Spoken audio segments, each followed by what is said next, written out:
Well, here we are again.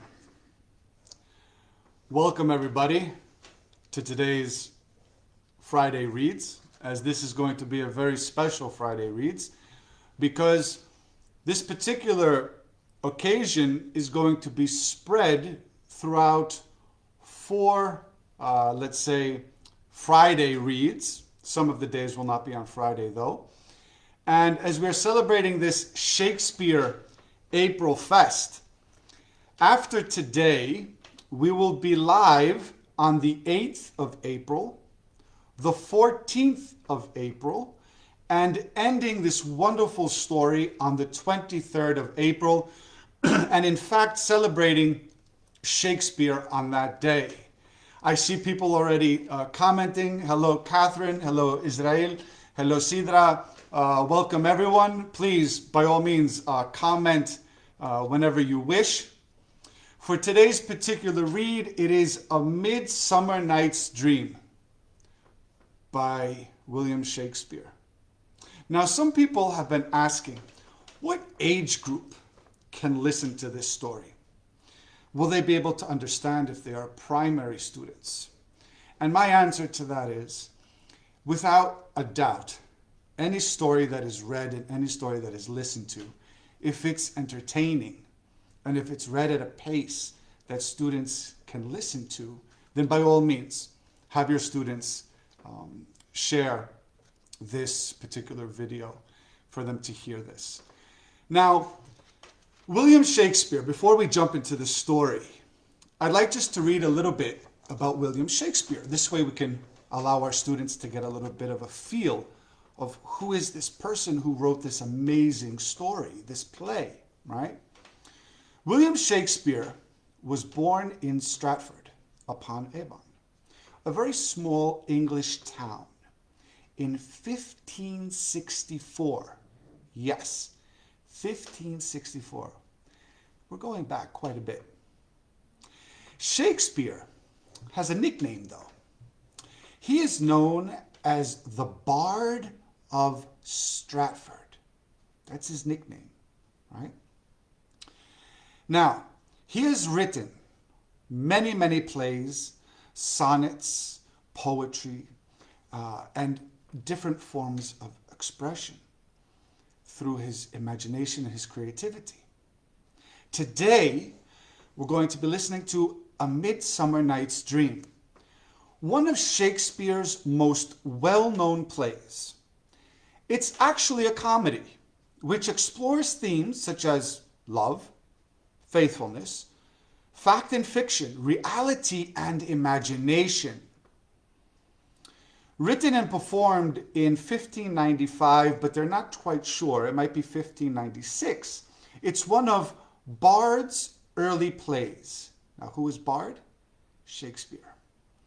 And many see it as a comic analogy of Romeo and Juliet, which was also written at the same time.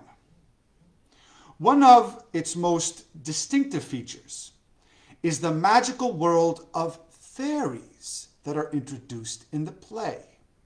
Now, they're not going to be introduced today, but you will see later on in the next couple of events that we're going to be showing, there will be surprises all around us. Be sure for that.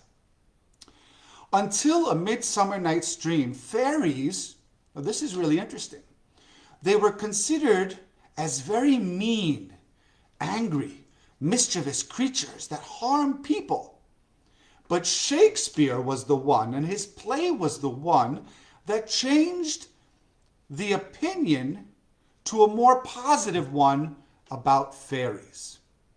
Okay, so, as this is a quite long story, let us begin. Okay. It's a beautiful day in Athens, said Hippotila, as she threw open the balcony doors and gazed at the brightly colored gardens that surrounded the palace. A gentle wind brought the sweet smell of jasmine into the room, and Hippolyta took a deep breath. "It is indeed a beautiful day, my dear," said Theseus, "but not nearly as beautiful as you." Hippolyta blushed, and Theseus took her small white hands in his. "My darling, our wedding is in just 4 days, and yet it feels so very far away."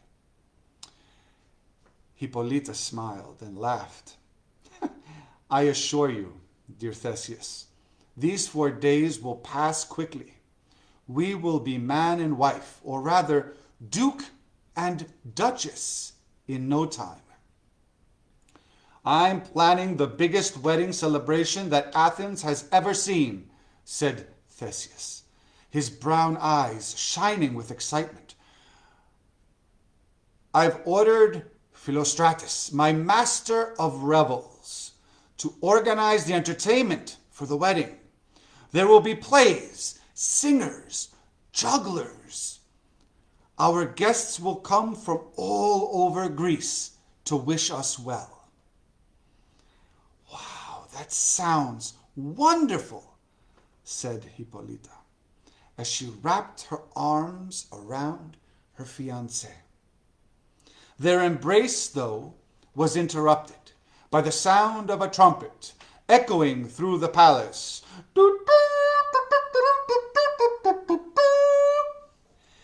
Theseus frowned. "We must have a visitor," he said.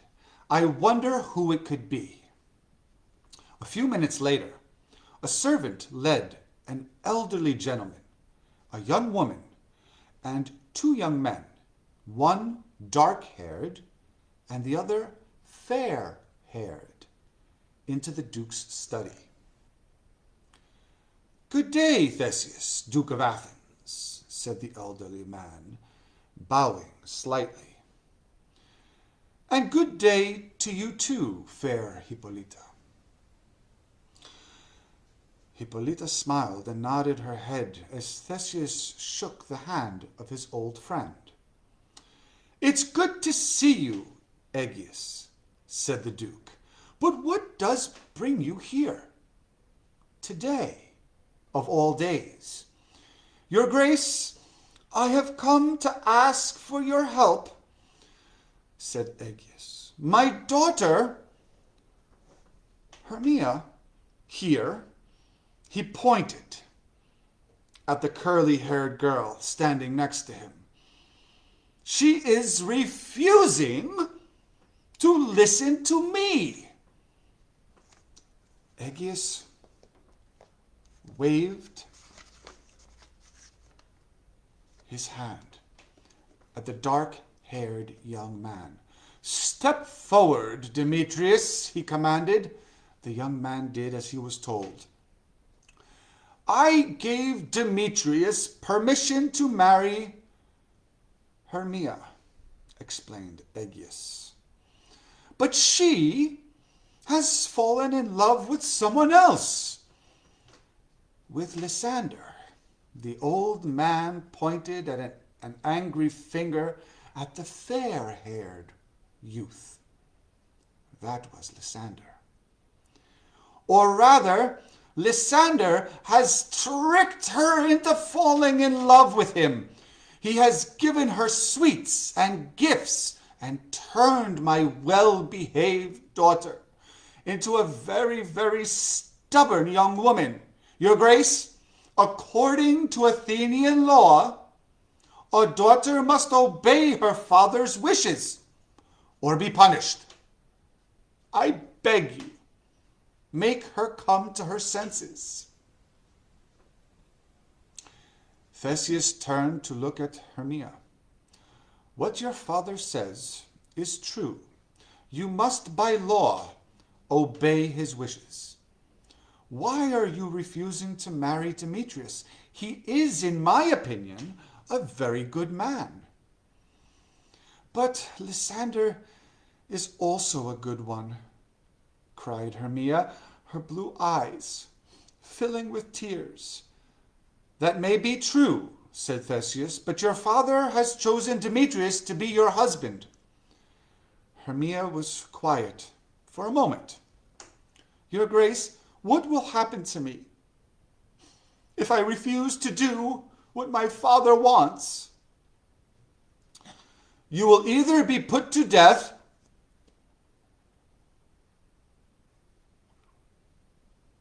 or sent to live in a nunnery, replied Theseus. Side note, both of those don't sound too positive to me. Let's see what happens. The choice is yours. Either obey your father or suffer a terrible punishment. You have until my wedding day to make your decision. So how many days is that? In how many days is he going to get married? Do you remember? Real quick, do you remember? Quick question. 4 days. So she has 4 days to make up her decision what she wants to do. Demetrius touched Hermia's arm slightly. Please, please, do as your father asks, Hermia. You really have no other choice. Leave her alone, Demetrius, shouted Lysander. Can't you see that Hermia and I are in love? Love has nothing to do with it, shouted Aegeus. But it does, said Lysander.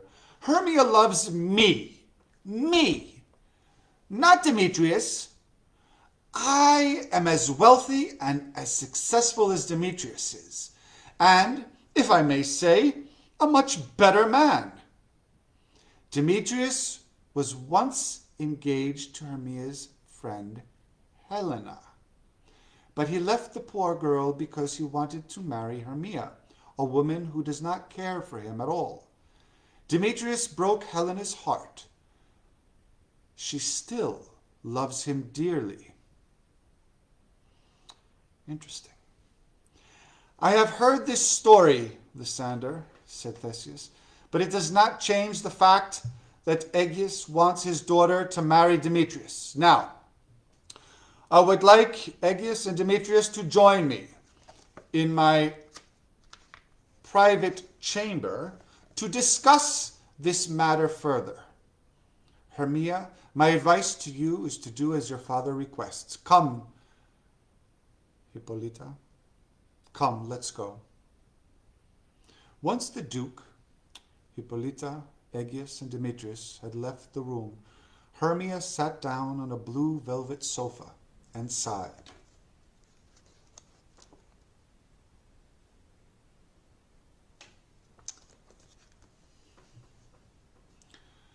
Oh, what a sad, sad, sad day, she said softly.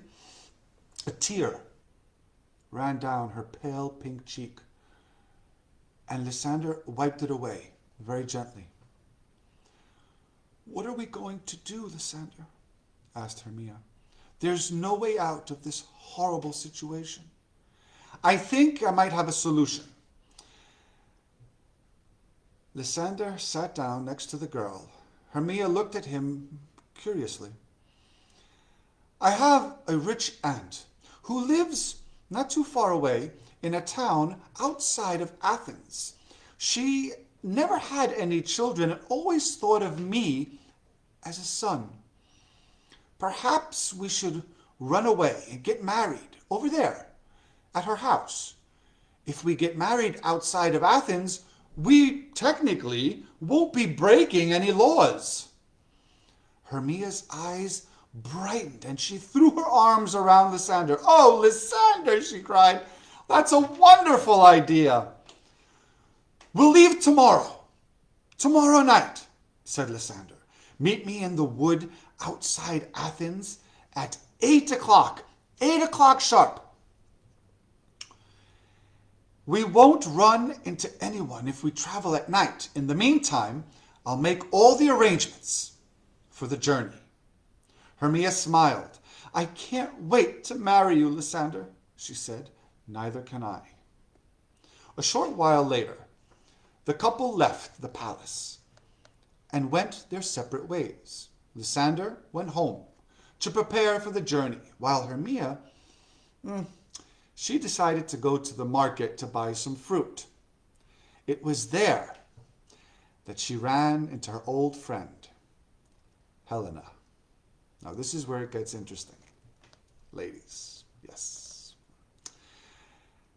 Helena, said Hermia, with a broad smile, it's so good to see you. Is it? Said Helena coolly. Hermia sighed. Are you still angry with me, Helena? Helena ignored her friend's question and began filling a small basket with red apples. Talk to me, Helena, said Hermia. Helena stopped what she was doing right away, turned, and looked at Hermia. Yes, she yelled. I am still angry with you. You stole the heart of my beloved Demetrius. Oh, Helena, said Hermia, I've told you before, I have no interest in Demetrius. The trouble is, he just doesn't seem to understand that. In fact, the more I ignore him, the more he chases after me. Okay. Helena sighed. And the more I chase after Demetrius, the more he ignores me. Very complicated love triangle, I have to say. That's not my fault, said Hermia. It is, cried Helena. You are more beautiful than I am. You are entirely to blame for what's happened. Well, you needn't worry about me anymore. Demetrius will never see me again after tomorrow. Helena raised an eyebrow. Wait a minute. What do you mean by that? Oh, Helena, said Hermia, I have wonderful news to tell you. Lysander and I are planning to run away together. His aunt lives in a town outside of Athens, and we're going to go to her house to get married. I'm going to meet Lysander in the wood tomorrow night. We've decided to travel at night so that no one sees us. Now, let's wait for a moment. Let's take a break. Wasn't this supposed to be a secret? Right? Between the two of them, what they were going to do? And so here she is now, telling the entire plan to someone who doesn't particularly like her. We just heard why. So what do you think? You think this was a good idea? Or was this a bad idea? Telling her plan like this. We'll see.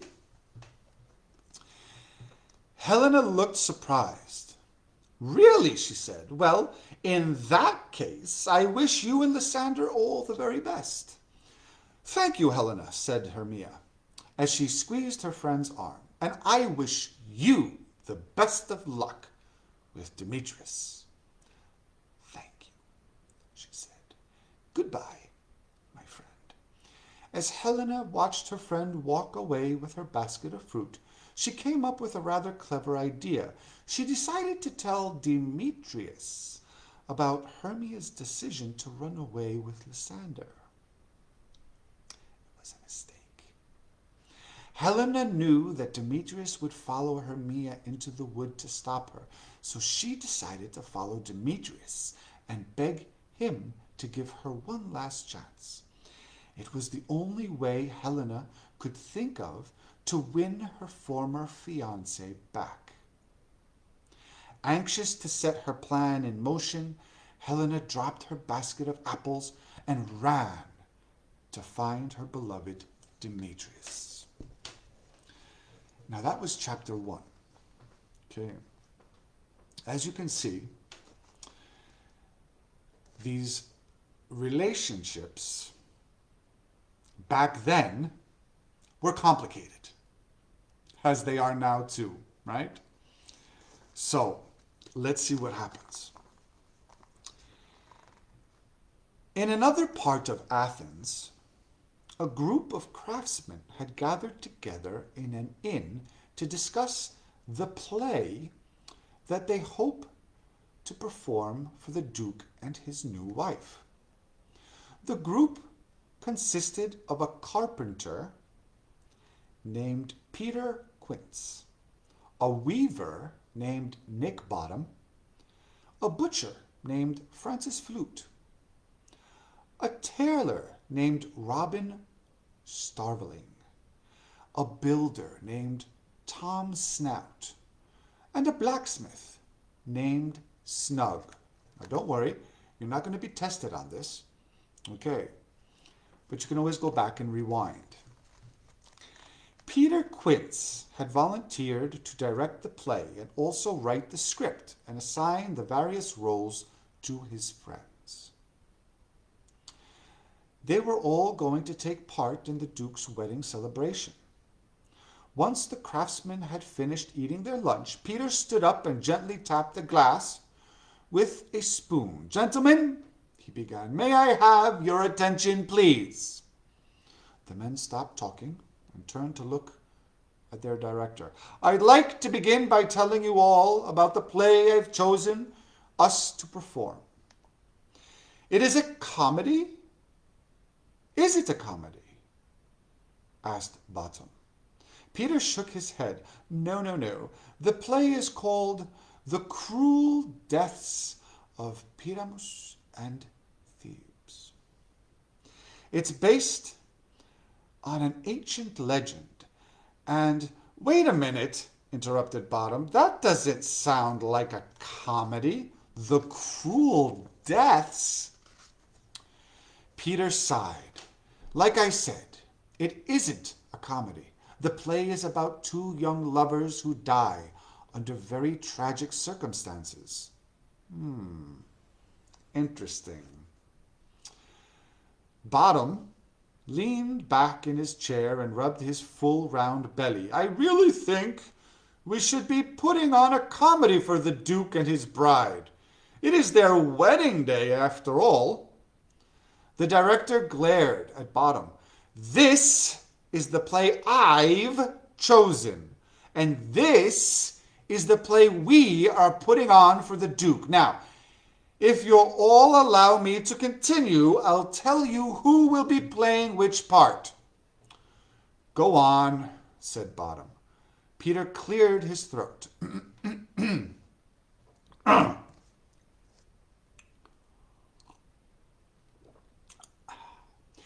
"I'll start with you, Bottom. You'll be playing the part of Pyramus. Is Pyramus a good man or a wicked man?" "He's a good man. He kills himself for love." Bottom frowned. "I'm not sure if that's the right part for me. Perhaps Francis Flute," continued Peter. "You'll be playing the part of Thespe." "Who's that?" asked Francis. "Is he the brave knight?" No. It's a woman that Pyramus loves." "Woman?" exclaimed Francis. "I can't play a woman. Peter, I'm growing a beard." "You'll be wearing a mask. Don't worry, Francis." "Maybe I should play the part," said Bottom. The weaver put a flower behind his ear and fluttered his eyelids. "Oh, Pyramus, my love," he said. The men started laughing and clapped enthusiastically, while Bottom stood up and took a bow. Peter glanced through the papers he was holding and, waited patiently for the men to stop. "No, Bottom," he said finally, "you will play Pyramus." "Oh, all right then," said Bottom. "I'll continue," said Peter. "Robin Starveling, you'll play the mother. Tom Snout, you'll play Pyramus's father. And I will play Thebes' father. The part of the lion will be played by Snug. There is a lion in this story, said Snug. Is it a big part? My memory, isn't as good as it used to be. Don't worry. You don't have any lines at all. All you have to do is roar occasionally. Why is a lion in the play? Asked Bottom. Does the story take place in a jungle? No, it doesn't take place in a jungle, replied Peter. The director paused while he handed out copies of the script to the craftsman. This is a love story. And they love each other, but have been forbidden by their parents to see each other. Sound familiar? Because the two families have had a terrible disagreement. Each night they speak to each other through a hole in a wall. One evening a lion tries to attack, but she manages to escape unharmed. Pyramus finds Thisbe's torn cloak and assumes that she's been killed. He then kills himself. Later, she finds Pyramus's body, and she too kills herself. The men didn't say a word. They were totally silent. Then Bottom said, I want to play the part of the lion. I'll roar so loudly that the Duke will say, let him roar again! Let him roar again! If you roar too loudly, you'll frighten the Duchess and all the ladies. The Duke will hang all of us. In that case, said Bottom, I'll roar softly. In fact, I'll roar so gently as a dove flying through the air. Peter tapped his fingers on the table. No, enough. Bottom, you are going to play the part of Pyramus. That's it. He's a very handsome gentleman. Peter paused as his gaze fell on Bottom's large nose and doubled chin. Well, that part is perfect for you. Bottom thought for a moment. I suppose you're right, Peter. Okay, now, let's go. We'll meet in the wood outside of town tomorrow night for our first rehearsal. The forest is the perfect place for us to rehearse. We won't have any interruptions. Wonderful idea, they said. That's the end of chapter 2. Now, who else is going to be in the wood, in the forest? Anyone? What's going to happen in the forest? So these gentlemen, these friends, are going to put on a play for the Duke and Duchess. But the play sounds very similar to what is going on with Hermia and Helena and Lysander and Demetrius. So, let's go on just a little bit longer. We'll finish up chapter 3, and then we will continue the next day, okay, on the 8th of April. The wood, the forest, outside of Athens, was home to a large population of fairies. The fairies performed a number of important duties. Some painted white spots on red mushrooms. Others hung fruit on trees. The one group of fairies chanted songs that made the flowers bloom. To avoid humans, the fairies only went about their business late at night, usually when the moon was full and the sky was covered with stars. The fairies were ruled by the fairy king and queen. Oberon and Titania. Oberon had white hair and a long silver beard, and dressed in robes made of the finest silk in the fairy kingdom.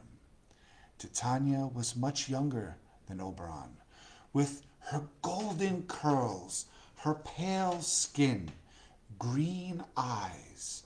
She was, without a doubt, the most beautiful fairy in all the kingdom.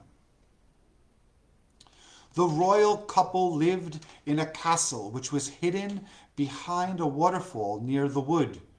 But on warm summer evenings, Titania would often go to a cave in the wood where her fairies would entertain her with musical performances. Oberon and Titania had several servants. The most well-known was Oberon's servant Puck. With his pointy ears and cheeky grin, Puck was a familiar face in the wood. Let me show you a picture.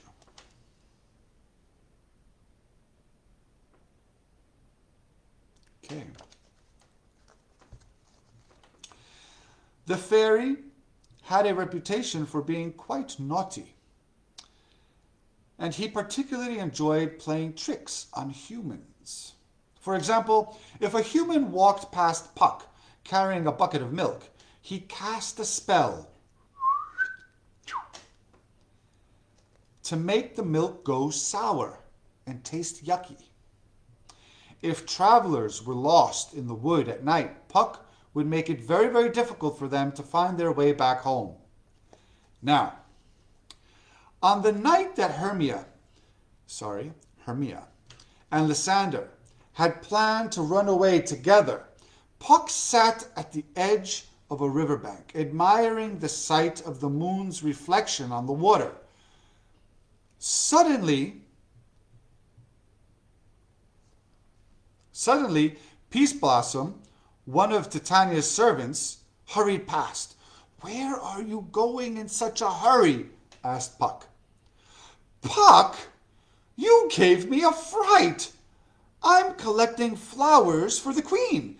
She should be here any minute now." "Here?" said Puck, jumping to his feet.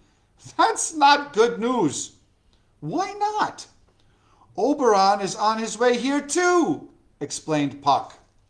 "The king and queen have been avoiding each other for weeks. As I am sure you know, we should probably try to keep them apart." Now let's take a look very quickly at the king and queen. Can you see them here? The king and queen with Puck over here and all of their servants. Okay.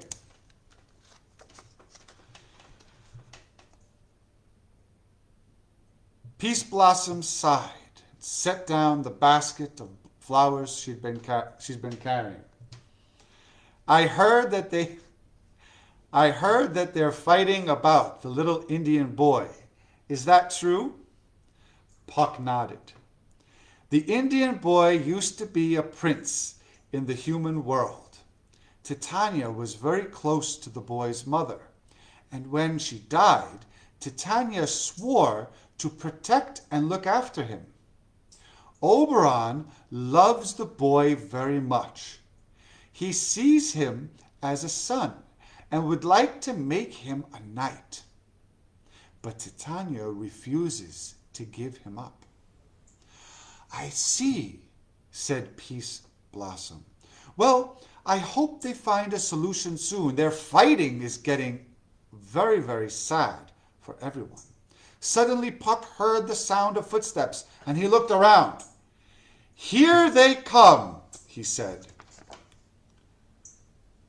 Minutes later, Titania and Oberon arrived at the riverbank with several of their servants.